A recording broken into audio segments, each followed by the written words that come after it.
আসসালামু আলাইকুম everyone, welcome to SK cooking recipe. আজকে আমি এসেছি আবারও একটি অন্য রেসিপি নিয়ে। বাড়িতে থাকা অল্প কিছু উপকরণ দিয়ে তৈরি করে নিতে পারবেন এমন একটা মিষ্টি রেসিপি আমি আপনাদের সাথে শেয়ার করব। আপনাদের হঠাৎ করে মিষ্টি খেতে মন চাইলে গ্যাস না জ্বালিয়ে মাত্র 5 থেকে 10 মিনিটের মধ্যেই তৈরি করে নিতে পারবেন। আর এটা দেখতে হবে একেবারে মিষ্টির দোকানে মিষ্টির মতন।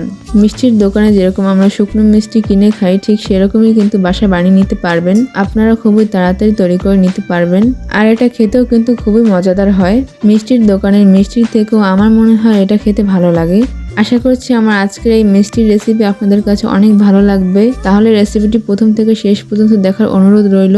আর আজকের রেসিপিটি ভালো লাগলে অবশ্যই লাইক, শেয়ার করে সাবস্ক্রাইব করে পাশেই থাকবেন।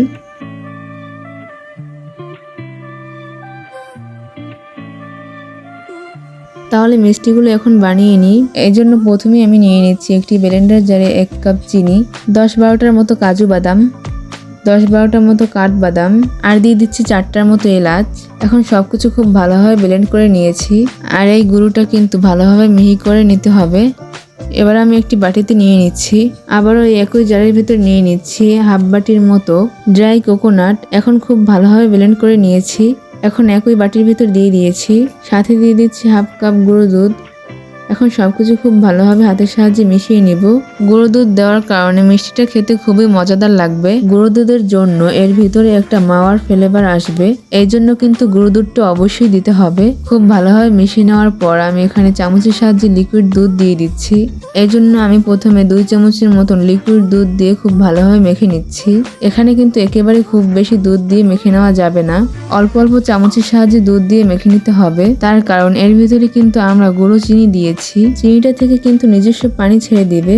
এই জন্য কিন্তু অল্প অল্প দুধ দিয়ে আমাদের মেখে নিতে হবে। আমি আবারও বলছি, খুব বেশি দুধ একসাথে দিয়ে মেখে নেওয়া যাবে না, অল্প অল্প দিয়ে মেখে নিতে হবে।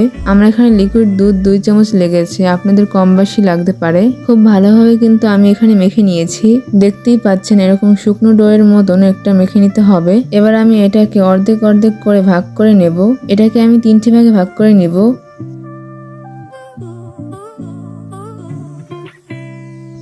এবার আমি 3টি ভাগ 3টি বাটিতে নিয়ে নিচ্ছি। তারপর আমি বড় ভাগের ভিতর নিয়ে নিচ্ছি পিঙ্ক ফুড কালার 2 ফোঁটা। তারপর আমি একেবারে ছোট ভাগের ভিতর নিয়ে নিচ্ছি 2 ফোঁটা অরেঞ্জ ফুড কালার। তারপর আমি মাঝারি ভাগের ভিতর নিয়ে নিচ্ছি 2 ফোঁটা গ্রিন ফুড কালার। প্রথমে আমি পিঙ্ক ফুড কালারটা খুব ভালোভাবে মিশিয়ে নিচ্ছি।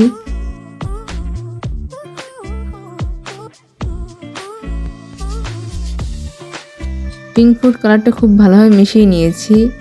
এবার আমি অরেঞ্জ ফুড কালারটা খুব ভালোভাবে মিশিয়ে নিব।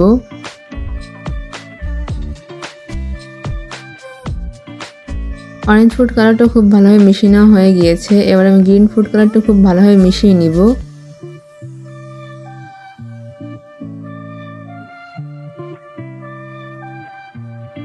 গ্রিন ফুড কালারটাও খুব ভালোভাবে মিশিয়ে নেওয়া হয়ে গিয়েছে। এবার আমি পিঙ্ক ফুড কালারের ডোটা থেকে খুব ভালোভাবে বড় বড় করে মিষ্টি বানিয়ে নিব।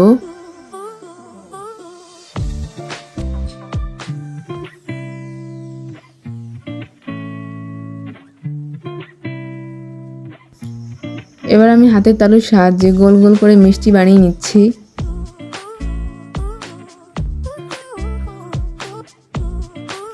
সবগুলো মিষ্টি আমি বানিয়ে নিয়েছি।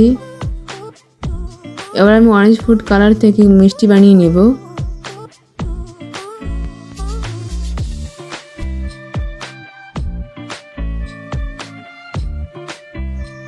এগুলো আমি হাতের সাহায্যে খুব ভালোভাবে গোল গোল করে বানিয়ে নিচ্ছি।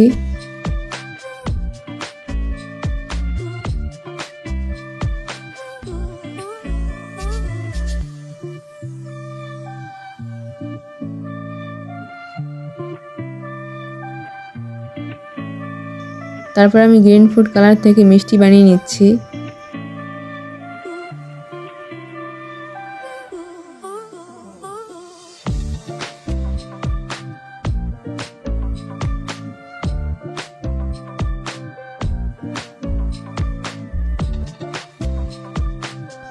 আমি সবগুলো থেকে 5টি করে বল বানিয়ে নিয়েছি। এবার আমি পিঙ্ক ফুড কালারের ডোটা এভাবে হাতে নিয়ে চ্যাপটা করে বানিয়ে নিব।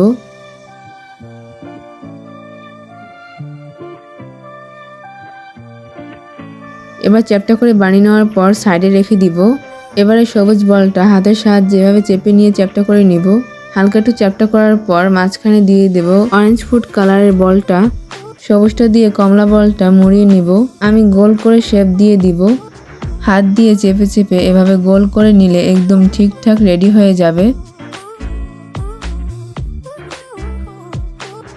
এবার আগে চ্যাপ্টা করে বানিয়ে রাখা গোলাপি কালারের ভেতরে দিয়ে দিব। একই রকমভাবে হাত দিয়ে চেপে চেপে গোল করে নিতে হবে।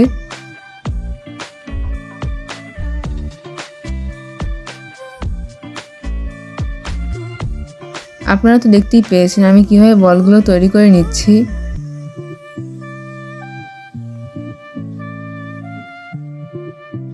দেখতেই পাচ্ছেন অনেক সুন্দরভাবে বল তৈরি হয়ে গিয়েছে। আমি আপনাদের সহজের জন্য আমি আরও একটি তৈরি করে দেখিয়ে দিচ্ছি। আপনারা ঠিক এরকমভাবে বানিয়ে নেবেন।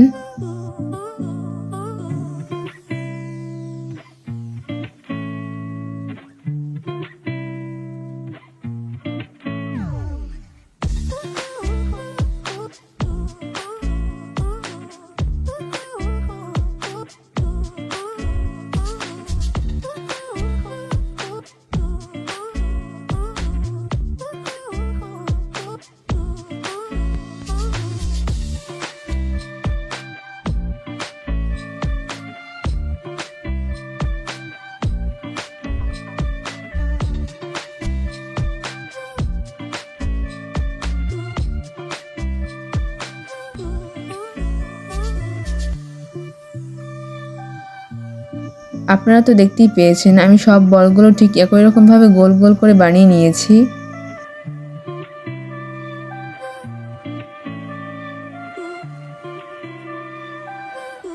মাশাআল্লাহ, দেখতেই পাচ্ছেন এখনই বলগুলো কত সুন্দর লাগছে। এখন এটাকে আমি 1 ঘন্টার জন্য ফ্রিজে রেখে দিব। প্রায় 1 ঘন্টা পর ফিরে আসলাম। 1 ঘন্টা পর ফ্রিজ থেকে বের করে নিয়েছি। আর এই মিষ্টিগুলো এবার পিস করে কেটে নেব। তার জন্য একটা ছুরি নিয়ে মাঝখান থেকে ঠিক এরকমভাবে আমি কেটে নেব। এবার এটা আমি মাঝখান থেকে আবারও কেটে নেব।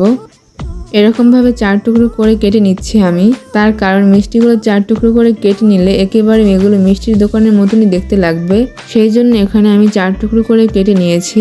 আপনারা চাইলে কিন্তু এটা আস্তে রেখেও দিতে পারেন, আবার অর্ধেক করেও কেটে নিতে পারেন। দেখুন এখানে দেখতে কতটা সুন্দর লাগছে। দেখুন একেবারে মিষ্টির দোকানের মতো শুকনো মিষ্টির মতনই দেখতে হয়েছে। আর খেতেও কিন্তু তার থেকে কোনো অংশে কম নয়। খুবই মজাদার লাগে এই মিষ্টিগুলো খেতে। আপনারা একবার হলো এভাবে তৈরি করে খেয়ে দেখবেন। আশা করছি আপনাদের কাছে এই রেসিপিটি অনেক ভালো লাগবে। আপনারা দেখেই বুঝতে পেরেছেন কতটা সহজে আর কতটা তাড়াতাড়ি করে এই মিষ্টিগুলো তৈরি হয়ে গেল। আর এটা তৈরি করা কিন্তু একেবারেই কঠিন নয়। আপনারা কিন্তু বাড়িতেই তৈরি করে নিতে পারবেন। আর হঠাৎ করে বাড়িতে যদি গেস্ট চলে আসে তাহলেও কিন্তু আমরা এরকমভাবে মিষ্টি বানিয়ে তাদেরকে খাওয়াতে পারবো। আর এই মিষ্টিটা কিন্তু এতটাই সফট আর সুন্দর হবে, মুখে দিলেই কিন্তু একেবারে মিলিয়ে যাবে। আর এই মিষ্টিগুলো অল্প উপকরণে অল্প সময়ে তৈরি হয়ে গিয়েছে। তাহলে আজকের রেসিপি কেমন লাগলো অবশ্যই আমাকে কমেন্ট জানাতে ভুলবেন না। আর লাইক করে সাবস্ক্রাইব করে পাশেই থাকবেন। তাহলে আজকে এই পর্যন্তই। সবাই ভালো থাকবেন, সুস্থ থাকবেন। আল্লাহ হাফেজ।